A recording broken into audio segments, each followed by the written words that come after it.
J'ai décidé de suivre des cours parce que déjà avant j'aimais bien construire en Lego, en Kapla, plein de constructions.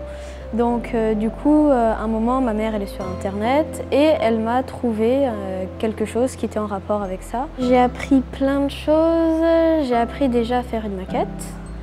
J'ai appris comment se dessine un peu la ville, comment ça se passe, on a un peu approfondi. On a parlé de l'urbanisme, on a parlé aussi des véhicules, du niveau sonore. Moi, ce que j'ai préféré faire, c'est les maquettes, car comme je disais tout à l'heure, j'aimais bien construire, j'aimais bien faire des choses manuelles. L'école d'architecture pour enfants, pour nous c'est une vraie joie parce que c'est un plaisir de voir les enfants dans cette école qui est faite pour former des architectes et peut-être ce seront des futurs architectes.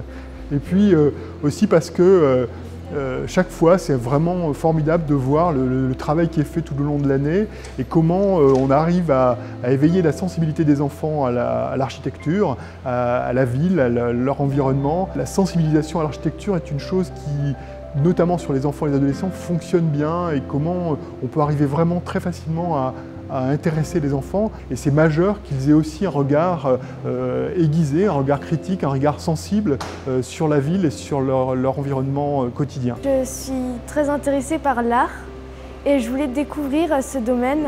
J'ai bien aimé les promenades et pour trouver les idées de projets. J'ai appris l'histoire de l'architecture, des techniques et j'ai appris à m'ouvrir pour l'esprit à imaginer plus facilement. J'ai travaillé sur les bouchons, c'est des pluies de bouchons. C'est pour attirer les gens vers le fond de la salle.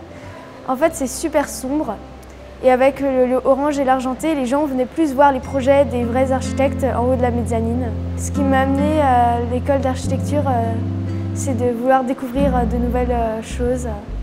Alors l'espace public et les enfants me paraît être un point aussi important dans le sens où ils ont encore une sensibilité qui n'est pas finalement censurée.